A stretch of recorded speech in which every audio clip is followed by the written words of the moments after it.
आज हम आपको लेकर चलते हैं उत्तर प्रदेश के सुल्तानपुर जिले में, जहां एक पत्नी ने वो खेल खेला जिसे सुनकर पूरा गांव हक्का बक्का रह गया। गुलाबी साड़ी में लिपटी एक औरत अपने पति की लाश से लिपटकर जमीन पर दहाड़े मार मार के रो रही थी। वो कभी अपनी चूड़ियां तोड़ देती, कभी सिर पटकती, कभी रोते रोते बेहोश हो जाती। उसके आंसू देखकर गांव वाले भी रो पड़े। सबको लगा ये औरत तो अपने पति के बिना जी नहीं पाएगी। लेकिन जब इस औरत के आंसुओं के पीछे का सच सामने आया तो हर किसी के पैरों तले जमीन खिसक गई। दरअसल ये औरत पूजा कोई साधारण पत्नी नहीं थी। ये वही औरत थी जिसने अपने प्रेमी के साथ मिलकर अपने ही पति महेश की गला रेत कर हत्या करवा दी। यह सच्ची घटना शुरू होती है सुल्तानपुर के कंदीपुर गांव से। 38 साल का महेश, जो लुधियाना में मजदूरी करता था, 2025 की शुरुआत में अपने गांव लौटा था। गांव में ही प्राइवेट नौकरी करने लगा। 3 बच्चों का बाप महेश सीधा साधा और मेहनती आदमी था। लेकिन महेश की किस्मत में लिखा था धोखा, वो भी सबसे बड़ा धोखा अपनी ही पत्नी को हाथों लिखा हुआ था। गांव वालों के मुताबिक महेश की पत्नी पूजा का अवैध संबंध गांव के ही एक युवक डंगर यादव से चल रहा था। चोरी छुपे बातें, मिलना जुलना और मोबाइल पर घंटों की बातचीत। महेश को धीरे धीरे शक होने लगा और फिर वो दिन आ ही गया जिसने सब कुछ खत्म कर दिया। बुधवार शाम महेश घर बाजार के लिए निकला, लेकिन पूजा सीधे अपने प्रेमी डंगर की दुकान पर जा पहुंची। रात करीब 8:30 बजे महेश वहां पहुंच गया और उसने अपने बीवी को प्रेमी के साथ आपत्तिजनक हालत में देख लिया। उस पल महेश की आंखों में जैसे खून उतर आया, लेकिन पूजा और डंगर को डर था कि अगर ये राज खुल गया तो पूरा गांव जान जाएगा, और इसी डर में उन्होंने खून की साजिश रच डाली। पूजा ने साफ कहा महेश को रास्ते से हटाना ही होगा, और फिर उसने मोबाइल पर पति की लोकेशन प्रेमी डंगर को भेज दी। रात का अंधेरा, सुनसान रास्ता और वही जगह जहां महेश अकेला था। डंगर ने धारदार हथियार से महेश का गला रेत दिया। महेश वहीं ढेर हो गया और उसका शव गांव के पास बाग में फेंक दिया। सुबह जब लोगों ने बाग में लाश देखी तो गांव कांप उठा। लोगों ने महेश के घर सूचना दी और पूजा को भी। वो तो मौके पर पहुंचते ही पति की लाश से लिपट गई, चीख चीख कर चिल्लाने लगी। उसका ये नाटक इतना असली लग रहा था कि सबको विश्वास हो गया ये औरत अपने पति के बिना जी नहीं पाएगी। लेकिन दोस्तों, पुलिस की नजर से सच बच नहीं सकता। मामले की जांच में एसपी अखंड प्रताप सिंह की टीम जुट गई। पोस्टमार्टम से साफ हो गया कि हत्या धारदार हथियार से की गई है।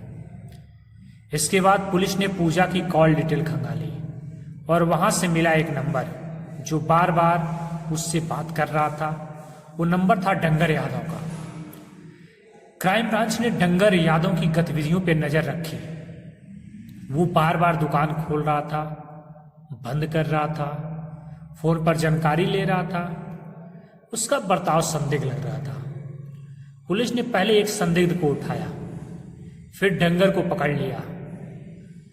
थाने में जब उससे सख्ती से पूछताछ हुई तो वो टूट गया। उसने सब कबूल कर लिया। हाँ, मैंने ही महेश की हत्या की और ये सब पूजा के कहने पर किया।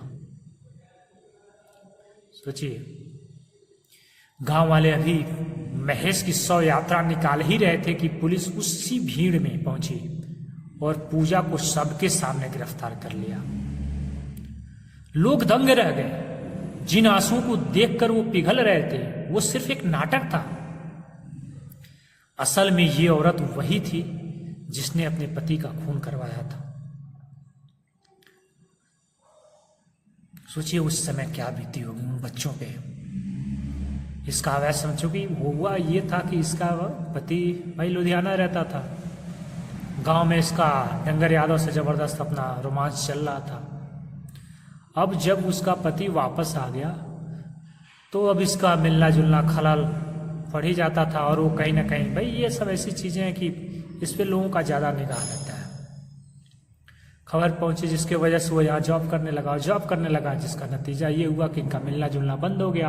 बंद होने की वजह से इन लोगों को चोरी चोरी मिलते हुए भी अचानक से पकड़ लिया। बस ये खूनी साजिश इन लोगों ने रच दिया। ये बिल्कुल नहीं सोचे कि यदि तुम्हें रहना है नहीं रहना है, कम से कम बच्चों के बारे में सोचे होते सभी। जो बच्चे अनाथ हो गए उन बच्चों पे क्या बीत रही होगी अब वो ही जाने। उसमें बच्ची जो है क्या होगा, जहाँ शादी करके जाएगी वहाँ उसका पति बात बात पे ताना मार सकता है, कहेगा तेरी माँ तो ऐसी थी, अपने पति की हत्या कर दी, तो तू किसका विश्वास मत। लड़कों को भी यही बोला जाएगा कि तेरी माँ जब अपने ही पति क्या नहीं हुई तो तू क्या हम लोग का होगा। इस तरह ये तो कृत्य कर लेते हैं, लोगों को लगता है आसान है, कर लेने के बाद अगली पीढ़ी पे क्या बीतती है वो पीढ़ी ही जानती है। किस दर्द से समाज में भटकती है, क्या चीज होता है, हद से अधिक। सोचिए जिन आंसू, वही मैं कहना चाह रहा हूं, जिन आंसुओं को देखकर लोग पिघल रहे थे कि पता चलता है वो सिर्फ एक नाटक था। आज पूजा और उसकी प्रेमी डंगर दोनों सलाखों के पीछे हैं। 3 मासूम बच्चे अपने बाप को खो चुके हैं और मां भी जेल में है। सोचिए क्या मिला, दोनों को क्या मिला हत्या करके।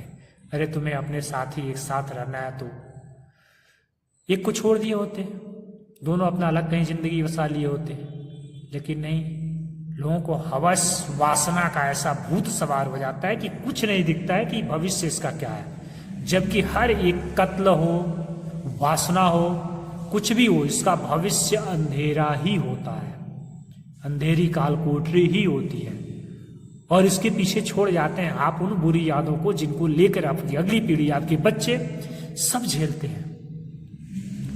दोस्तों, इस सच्ची घटना को सुनाने का मेरा उद्देश्य ना ही किसी का दिल दुखाने का होता है, ना ही किसी प्रकार को किसी भी संवेदनशील मामला को उत्तेजित करने का। बस अपनी बातें रखता हूं कि ये समाज में एक प्रकार का हम आईना है। मैं एक आईना दिखाने की कोशिश करता हूं कि इस तरह की चीजें होती हैं। जो भी इन राह पे चल रहा हो, यदि एक व्यक्ति भी हमारी इस कहानियों से सुन के वासना के वशीभूत से अपनी रास्ते चेंज कर ले, मतलब किसी का कत्ल नहीं करता है, तो मैं समझ जाऊंगा कि मेरी कहानियां, सच्ची घटनाएं जो भी मैं लेकर आता हूं, सफल हो गया। क्योंकि आप सोचो कि आप अकेले के वजह से कितनी अच्छी चीज, मतलब हर कोई एक, मतलब जो जिंदगी जी रहा है वो ऐसे सुकून से जिएगा।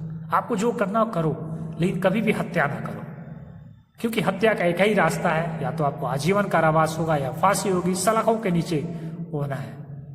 तो कोई मतलब नहीं उस चीज का करने का।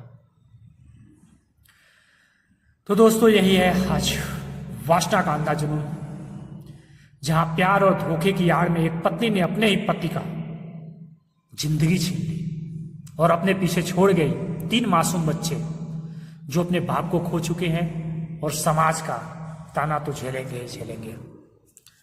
दोस्तों, चलते चलते आपसे कहना चाहूँगा, इस चैनल को सब्सक्राइब जरूर करें, जो कि बिल्कुल फ्री प्रक्रिया है। लाइक करें, शेयर करें, जिससे और अधिक लोग इसमें सुधार करने की कोशिश करें। अपना ध्यान रखिएगा दोस्तों। मिलते हैं फिर अगली कहानी, अगले दिन, सच्ची घटना के साथ। जय हिंद, जय भारत।